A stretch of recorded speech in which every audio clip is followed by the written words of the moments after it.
Indian partnership.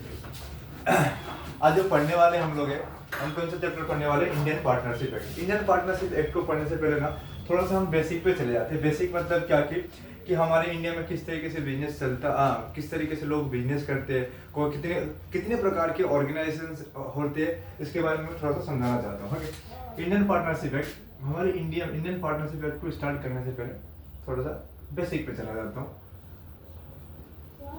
ये हमारा India है। अब हमारी इंडिया में ना जो है बिजनेस अलग अलग प्रकार से किया जाता है। अलग अलग प्रकार से मतलब अलग अलग टाइप्स ऑफ बिजनेस ऑर्गेनाइजेशन है। सबसे पहला क्या है? Sole proprietorship. सबसे पहले क्या है? Sole proprietorship. उसके बाद दूसरा क्या है? पार्टनरशिप। उसके बाद क्या है? और क्या है? कंपनी। और भी टाइप्स है, बट अभी के लिए हम इतने में रुक जाते हैं। सबसे पहले सोल प्रोप्राइटरशिप क्या होता है? सोल प्रोप्राइटरशिप मतलब क्या? सोल प्रोप्राइटरशिप मतलब जब एक इंडिविजुअल पर्सन सोल प्रोप्राइटरशिप मतलब क्या? सोल प्रोप्राइटरशिप मतलब क्या? जब एक इंडिविजुअल व्यक्ति कोई भी बिजनेस करता है ना, उसको हम क्या बोलते हैं? सोल प्रोप्राइटरशिप कहते हैं। इंडिविजुअल व्यक्ति खुद से क्या कर रहा है? बिजनेस करता है। उस बिजनेस का मालिक वो खुद है। इस बिजनेस से रिलेटेड जितने भी डिसीजन है ना, वो खुद लेता है। इस बिजनेस से जितने भी प्रॉफिट जनरेट होता है ना, वो सारे के सारे अपने पास ही रख लेता है। उसको हम क्या बोलते हैं? सोल प्रोप्राइटरशिप बोलते हैं। मतलब सोल प्रोप्राइटरशिप मतलब वो पर्सन, जब सोल प्रोप्राइटरशिप मतलब वो बिजनेस जब कोई इंडिविजुअल खुद क्या कर रहा है? बिजनेस कर रहा है। अब इस बिजनेस का मालिक कौन? खुद is the only owner of that business. यहाँ के जितने भी डिसीजन, क्योंकि मालिक है ना, वो खुद मालिक है, तो किसी को पूछने की जरूरत नहीं है। अब किसी को पूछने की जरूरत नहीं है तो सारे के सारे डिसीजन क्या लेगा? वो खुद लेगा। तो यहाँ पे जो डिसीजन है ना, इसको हम क्या भी बोलते हैं? डिसीजन मेकर भी बोलते हैं। अरे इसको किसी से डिसीजन किसी को पूछने की जरूरत नहीं है ना, तो ये क्या बन जाता है? ये खुद डिसीजन मेकर बन जाता है। और जितने भी बिजनेस से प्रॉफिट जनरेट होता है, वो सारे का सारा प्रॉफिट किसके पास आ जाता है? तो इंडिविजुअल के पास भी आ जाता है। ये तो हो गया कुछ बेसिक इंट्रोडक्शन, लेकिन सब कुछ इतना आसान नहीं होता है। अब यहाँ पे ना कुछ लिमिटेशंस भी है। लिमिटेशंस क्या है इंडिविजुअल बिजनेस का? लिमिटेशंस क्या है? लिमिटेशंस की अगर हम बात करें ना, तो इसकी जो लाइबिलिटी रहती है ना, वो रहती है, इसकी जो लाइबिलिटी रहती है वो क्या रहती है? अनलिमिटेड है। हर बिजनेस जब में क्या होता है? हर बिजनेस में ना कुछ रिस्क होता है। जहाँ पे रिस्क वहाँ पे प्रॉफिट ज़्यादा, जहाँ पे रिस्क कम वहाँ पे प्रॉफिट कम, है ना। तो हर एक बिजनेस में क्या है? हर एक बिजनेस में कुछ ना कुछ रिस्क होता है। अब क्या है ना, ये इंडिविजुअल को ना जब रिस्क एराइज होता है और रिस्क से अगर कुछ लॉस हो जाता है, तो सारा का सारा रिस्क और लॉस ये दोनों इंडिविजुअल्स को खुद ही क्या करना पड़ता है? एब्जॉर्ब करना पड़ता है। आते हैं कंक्लूजन पे आते हैं। सोल प्रोप्राइटरशिप मतलब कौन? सोल प्रोप्राइटरशिप मतलब पर्सन, एक सिंगल पर्सन, एक इंडिविजुअल्स किसी भी बिजनेस को संभाल रहा है, बिजनेस से रिलेटेड सारे डिसीजन ले रहा है, बिजनेस से जितना भी प्रॉफिट अराइज हो रहा है वो अपने पास रख रहा है। जो लॉस है, बिजनेस में जितने भी लॉसेस हो रहे हैं वो सब अपने पास रख रहा है। लॉसेस अपने पास रखते नहीं है, लॉसेस क्या कर रहे हैं? खुद अपने पास लॉसेस को क्या कर रहा है? खुद ही बेयर कर रहा है। उसको हम क्या बोलते हैं? सोल प्रोप्राइटरशिप बोलते हैं। सोल प्रोप्राइटरशिप के अगर डिसएडवांटेजेस की बात करें ना, तो यहाँ पे लाइबिलिटी क्या रहती है? अनलिमिटेड रहती है। अब अनलिमिटेड लाइबिलिटी का मतलब क्या है उसको समझते हैं। अनलिमिटेड लाइबिलिटी मतलब क्या? ये आगे भी आएगा। अनलिमिटेड लाइबिलिटी का मतलब क्या है समझते हैं। अनलिमिटेड लाइबिलिटी मतलब क्या? Unlimited liability, what is unlimited liability means?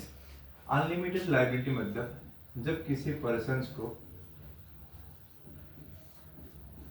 अपने क्रेडिटर्स को पेमेंट करते टाइम, किसी भी पर्सन को अपने क्रेडिटर्स को पेमेंट करते टाइम अपने पर्सनल एसेट्स को सॉल्व करना पड़ता हो तो उसको हम क्या कहेंगे, अनलिमिटेड लायबिलिटी। एग्जाम्पल से बताता हूँ, अनलिमिटेड लायबिलिटी मतलब क्या, जब एक पर्सन किसी क्रेडिटर्स को पेमेंट कर रहा है और उस क्रेडिटर्स को पेमेंट करते टाइम अपने किसको बेच रहा है, वो पर्सनल एसेट्स को सोल्ड करना पड़े, पर्सनल एसेट्स को क्या करना पड़े, सोल्ड करना पड़े, तो उसको हम क्या बोलते हैं, अनलिमिटेड लायबिलिटी बोलते हैं। एक एग्जांपल लेते हैं। फॉर एग्जांपल ए का एक बिजनेस था, ए का एक क्या था, बिजनेस था। अब ये क्या, कौन इसका बिजनेस करता था, ये बेचता था तुम्हारा, ये एक बिजनेस कर रहा था। इसका कौन सा बिजनेस करता था, इसके पास पानी पूरी का एक ठेली था।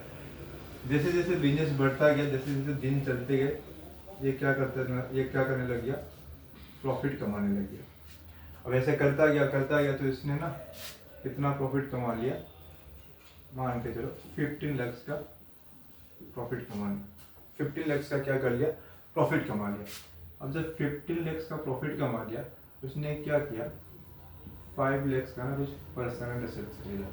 पर्सनल एसेट्स मतलब मान के चलो इसने खरीदा है, एसी खरीद लिया, अपने घर में पंखा खरीद लिया, और भी बहुत सारी चीज़ें खरीद लिया है ना।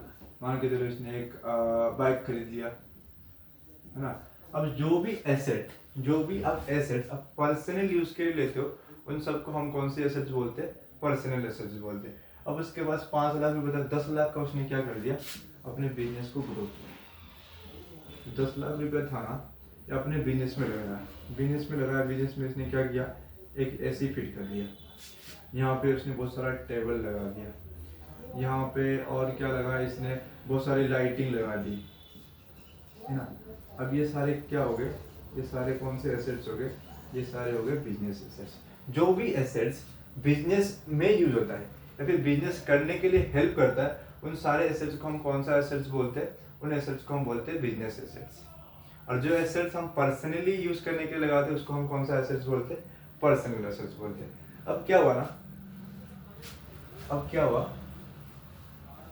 अब यहाँ पे क्या हुआ, इसके पास 10 लाख का क्या था, बिजनेस एसेट्स था, और 5 लाख का क्या था, पर्सनल एसेट्स था। अनलिमिटेड लायबिलिटी में क्या होता है, फॉर एग्जांपल ये ए है, इसकी लायबिलिटी है अनलिमिटेड। अब ऐसे सिचुएशन में क्या होगा, इसने ना कहीं से मान के चलो 50 लाख का लोन लिया था, 50 लाख छोड़ो, इसने कहीं से लिया था, मान के चलो 13 लाख का लोन, 13 लाख का लोन लिया था। अब ना बिजनेस क्या होने लग गया, धीरे धीरे बिजनेस स्लो डाउन होने लग गया, और बिजनेस क्या हो गया, बंद, आगे चले हो गया, बिजनेस डूब गया, यानी कि बिजनेस को ना अब क्लोज करना। अब ऐसे सिचुएशन में क्या हुआ, अपने जितने भी क्रेडिटर्स है उनको तो आपको पेमेंट करना पड़ेगा।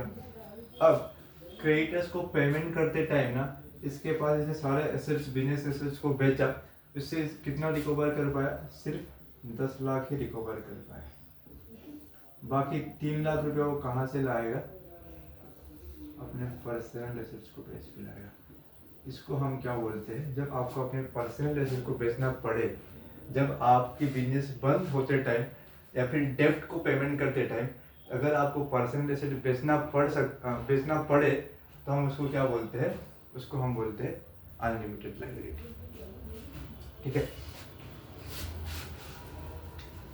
इसको हम क्या बोलते हैं, अनलिमिटेड लायबिलिटी।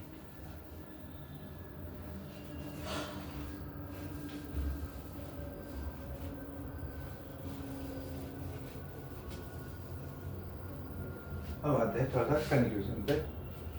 कंक्लूजन पे आते हैं, सोल प्रोप्राइटरशिप मतलब क्या।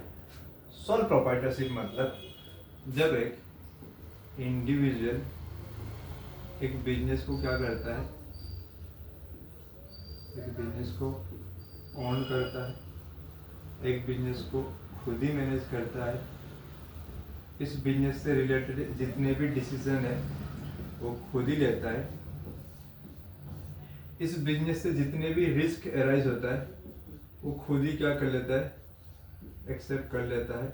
और जितने भी लॉसेस इस बिजनेस से अराइज हो, जितने भी लॉस हो सकता है लॉस हो जितने भी प्रॉफिट या फिर लॉस, प्रॉफिट के केस में सारे का सारे प्रॉफिट वो अपने पास रख लेगा और लॉस के केस में सारे का सारा लॉस खुद क्या कर लेगा, बेयर कर लेगा। तो सॉल्व प्रोप्राइटरशिप में क्या होता है, सॉल्व प्रोप्राइटरशिप मतलब ये, सॉल्व प्रोप्राइटरशिप मतलब क्या, सॉल्व प्रोप्राइटरशिप मतलब ये कि कोई एक इंडिविजुअल पर्सन खुद बिजनेस कर रहा है, खुद बिजनेस का खुद मालिक है, मालिक भी वही है और मैनेज भी खुद ही कर रहा है। उस बिजनेस से जितना भी प्रॉफिट हो रहा है, जितना भी लॉसेस हो रहा है, उसे जितना भी प्रॉफिट हो रहा है वो अपने पास रख रहा है, जितने भी लॉसेस हो रहा है वो खुद ही बेयर कर रहा है। तो ऐसे इस तरीके के बिजनेस को हम कौन सा बिजनेस बोलते हैं, सॉल्व प्रोप्राइटरशिप बिजनेस बोलते हैं। ये तो था बेसिक डेफिनेशन किसके बारे में, सॉल्व प्रोप्राइटरशिप के बारे में। अब आते हैं हमारे